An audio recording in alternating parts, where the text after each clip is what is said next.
My name is Avery Quinn, and when my husband left me for a fresh start, I gave his one too, at the bottom of my corporate ladder.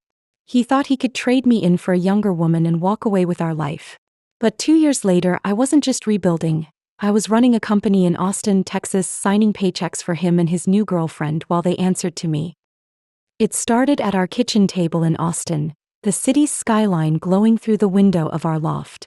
I was 35, a tech consultant who'd clawed her way up in a male-dominated industry.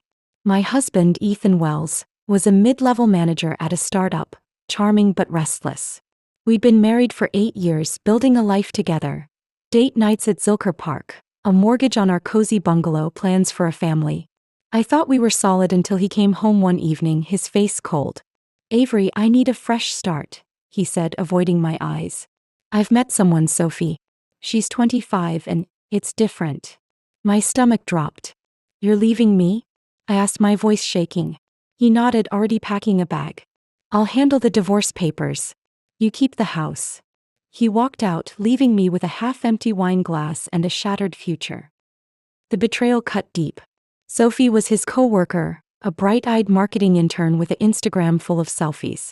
I learned through mutual friends that they'd been sneaking around for months. At a dinner with my best friend, Mia, I poured out my pain. "He threw away 8 years for her," I said, tears falling. "Mia ugidme. You're Avery Quinn. You've built apps from scratch. You'll build yourself back stronger." My parents weren't as kind. Over a tense Zoom call, my mom sighed. "Maybe you work too much, Avery. Men need attention." My dad added, "You're better off. Start over." My sister, Lauren, a lawyer, texted me a job listing for a low-level analyst role. "Just in case you need stability," she wrote. I didn't reply.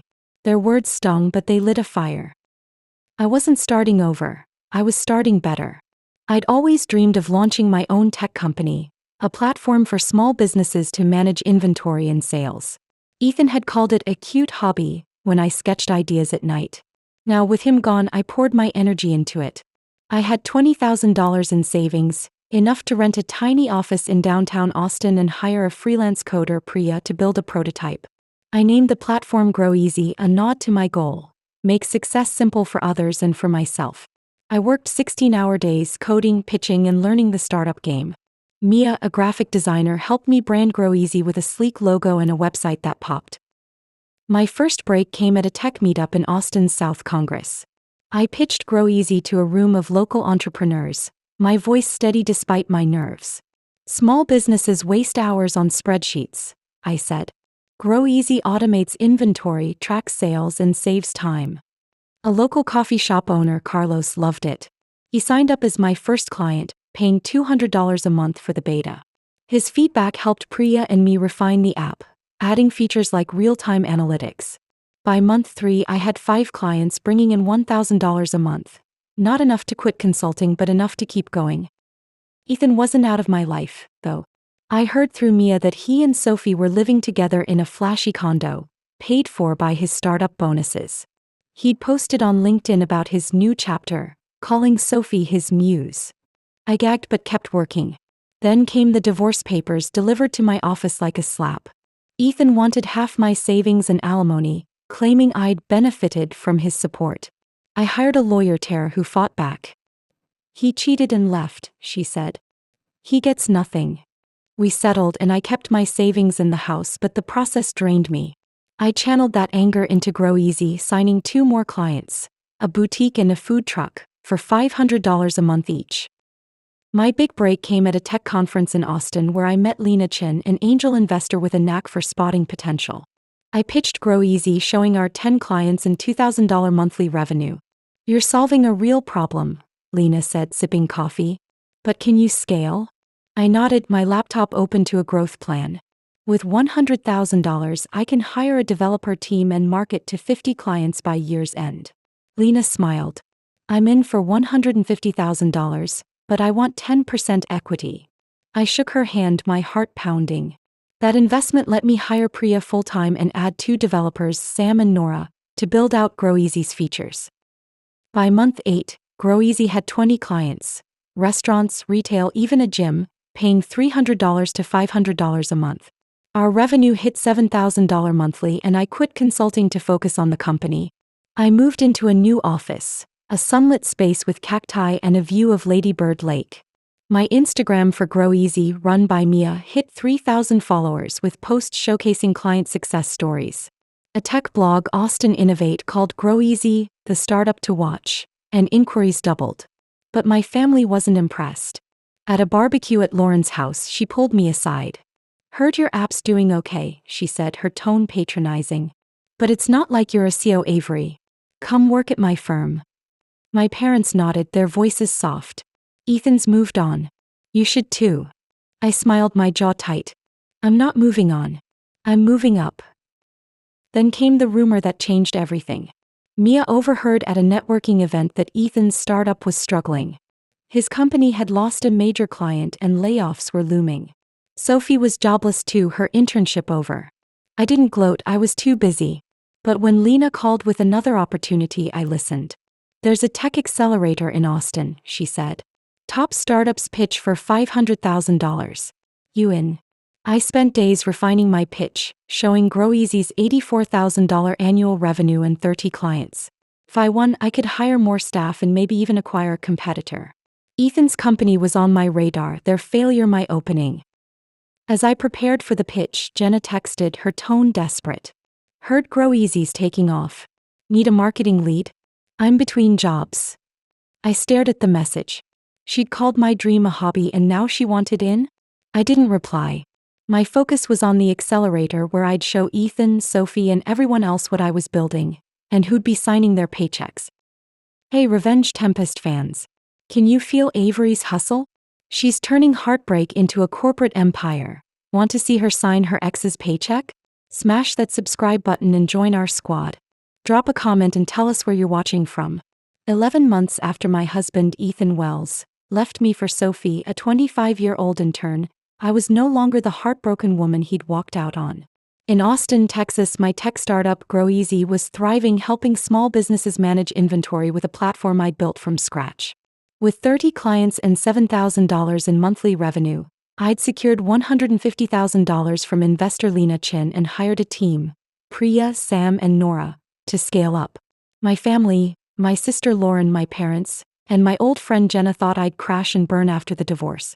They didn't know I was eyeing Ethan's failing startup, ready to turn his collapse into my empire's foundation. Grow Easy was gaining traction. Our Instagram, run by my best friend Mia, hit 5,000 followers, with Austin's small business owners sharing screenshots of our app's dashboard. A local podcast, Tech Talk Austin, featured me, calling Grow Easy a game changer for mom-and-pop shops. We signed 10 more clients, bakeries, bookstores, even a yoga studio, pushing our revenue to $12,000 a month. I upgraded our office to a sleek space in East Austin, with exposed brick and a neon sign that read, "Grow Easy, Win Big." My team worked like a family, with Priya leading code updates and Sam and Nora pitching to new markets. I was living my dream, but Ethan's shadow lingered. Word spread that Ethan's startup, a flashy e-commerce platform called ShopSwift, was crumbling. Mia heard it at a tech mixer. They'd lost 2 major clients and their investors were pulling out. Ethan was underwater on a $200,000 loan, and Sophie's marketing campaigns had flopped, leaving her jobless. I didn't smile when I heard it, I strategized. ShopSwift's clients were small businesses just like mine. If I could acquire their user base, Grow Easy could dominate Austin's market. I met Lena Chin at a taco truck near Zilker Park, my laptop open to ShopSwift's financials, which I dug up through a contact. "Their clients are jumping ship," I said. "If we buy their assets cheap, we can double our user base." Lena nodded, her eyes sharp. "Smart. Offer $100,000 for their database and brand. They're desperate, they'll take it." I sent the acquisition offer through a neutral lawyer, keeping my name off the paperwork. I wanted Ethan to feel the squeeze before he knew it was me. Meanwhile, I focused on the tech accelerator pitch Lena had pushed me toward. The Austin Startup Summit offered $500,000 to the winning pitch, and I spent nights refining my slides, showing Grow Easy's 40 clients, $144,000 annual revenue, and plans to expand to Dallas. Mia designed a killer pitch deck with charts of our growth and testimonials from clients like Carlos, the coffee shop owner. You're not just selling an app, Mia said, tweaking the logo. You're selling revenge. I laughed, but she wasn't wrong. GrowEasy's momentum kept building.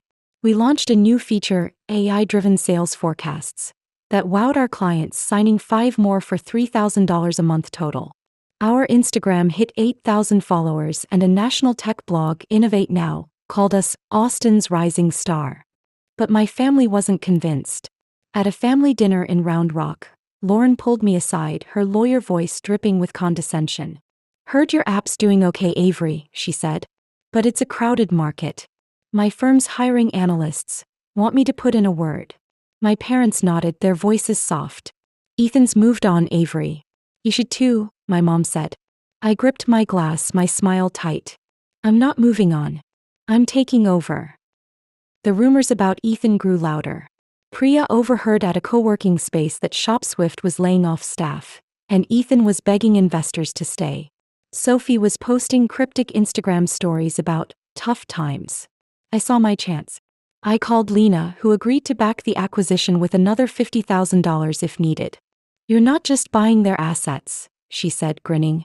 You're buying their failure. I finalized the offer.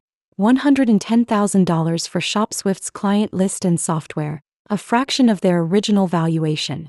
Their lawyer accepted within 24 hours, citing urgent financial distress.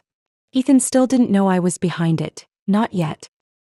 Then came the accelerator pitch. The summit was held at Austin's Palmer Events Center, packed with investors, tech bros, and media.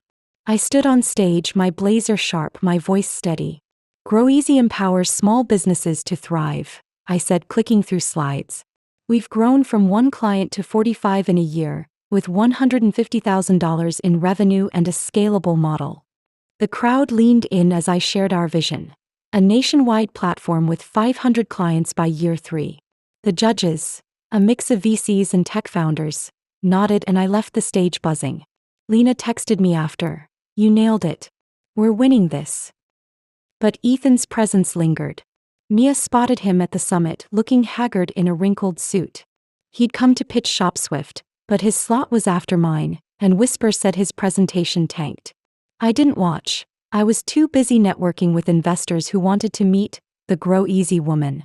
One, a VC named Marcus Tate, offered $200,000 for a 5% stake on the spot. I said I'd consider it, my mind on the bigger prize, the $500,000 accelerator prize in ShopSwift's assets. As I waited for the summit results, Jenna called, her voice shaky. Avery, GrowEasy's everywhere. I'm out of work. Can I join your team? I'm great at marketing. I stared at my phone, remembering her snide comments about my hobby. You said I'd fail, Jenna, I replied. I'll let you know. My sister Lauren texted next, offering to consult for GrowEasy. You laughed at my dream, Lauren, I texted back. I'm good. Their apologies meant nothing. They doubted me when I was at my lowest, and now they wanted a piece of my rise. The summit results were announced that night. GrowEasy won the $500,000, beating out 20 other startups. The crowd cheered as I accepted the award, my team, Priya, Sam, Nora, Mia, hugging me backstage. Lena raised a glass at the after-party. You're not just building a company, Avery. You're building a legacy. I smiled, thinking of Ethan and Sophie, their company now mine for pennies. They'd laughed when I lost my marriage. They'd see soon enough what I was signing. A year after my husband, Ethan Wells, left me for Sophie, a 25-year-old intern, I stood in my Austin, Texas office, the skyline glowing through GrowEasy's floor-to-ceiling windows. My tech startup had grown from a one-woman dream to a powerhouse with 45 clients and $150,000 in annual revenue. My team, Priya, Sam, Nora, and Mia, worked like a family, and my $500,000 win from the Austin Startup Summit had fueled our expansion. My sister Lauren, my parents, and my old friend Jenna had laughed when I started over after the divorce. They didn't know I'd just bought Ethan's failing company, and soon I'd be signing his and Sophie's paychecks. The acquisition of ShopSwift, Ethan's startup, was my quiet checkmate. I'd offered $110,000 for their client list and software through a neutral lawyer, and their desperate board accepted. Ethan didn't know I was the buyer, not yet. With the summit's $500,000 and another $200,000 from investor Marcus Tate for a 5% stake, I had the cash to integrate ShopSwift's 20 clients into GrowEasy. Priya and Sam spent weeks merging their data, converting their users to our platform. By month's end, GrowEasy had 65 clients and $20,000 in monthly revenue. We moved to a larger office in downtown Austin, with a rooftop deck where we celebrated with tacos and local beer. A national tech magazine, Tech Trend, called GrowEasy the small business savior, and our Instagram hit 15,000 followers. But the real moment was coming. I'd heard Ethan and Sophie were jobless, their condo on the market to cover debts. I saw my chance to close the loop. I had my lawyer draft job offers. Junior account manager for Ethan, social media coordinator for Sophie, both reporting to me. The salaries were modest, $50,000 each, entry-level for Austin's tech scene, but it was more than they had. I sent the offers, revealing GrowEasy as ShopSwift's buyer. Ethan's reply came fast, a curt email. "You bought my company? This is a joke, Avery." I responded, cool and professional. "It's business. Take the job or don't." Sophie accepted first, desperate. Ethan followed, his pride clearly bruised. Their first day was surreal. I stood in GrowEasy's conference room, my blazer sharp as Ethan and Sophie shuffled in. Ethan's suit was wrinkled, Sophie's smile forced. "Welcome to GrowEasy," I said, handing them employee handbooks. "You'll report to Priya for client onboarding and Mia for social media." Ethan's jaw tightened, but he nodded. Sophie mumbled a thank you. I kept it professional, but inside I felt a rush. They'd taken my marriage, my stability. Now I signed their paychecks. My family's reaction came at a Thanksgiving dinner in Austin, the table tense with unspoken apologies. Lauren, my sister, pulled me aside, her lawyer confidence gone. "Avery, I saw GrowEasy in the news," she said. "You're huge. Need legal help? My firm's cutting hours." My parents joined in, their voices soft. "We're proud, honey," my mom said. "We didn't know you'd do this." I crossed my arms. "You told me to move on when Ethan left. I moved up instead." Jenna, there with her new boyfriend, chimed in. "Your company's amazing, Avery." "I'm jobless. Any openings?" I smiled, my tone firm. "You called my dream a hobby, Jenna. I'm full for now." The victory lap came at GrowEasy's first anniversary party, held at Austin's Long Center. We'd hit 80 clients, $300,000 in annual revenue, and were planning a Dallas expansion. Investors, clients, and media filled the room, toasting our success. Ethan and Sophie were there, working the event. Ethan managing client check-ins, Sophie snapping photos for our Instagram. I took the stage, my voice steady. "A year ago I lost everything," I said. "But I built GrowEasy from heartbreak, and now we're changing lives." The crowd cheered, and I caught Ethan's eye. He looked away, his face red. Sophie kept her head down, posting to our account. After the speech, Lena Chin pulled me aside, raising a glass. "You didn't just build a company, Avery. You built an empire." I nodded, thinking of Mia, who'd designed our logo when I had nothing, and Priya, who'd coded through nights to make GrowEasy real. They believed in me when my family didn't. Ethan approached later, his voice low. "I didn't think you had this in you, Avery. Can we talk? Maybe a partnership?" I laughed softly. "You're my employee, Ethan. That's the deal." Sophie overheard, her face pale, but said nothing.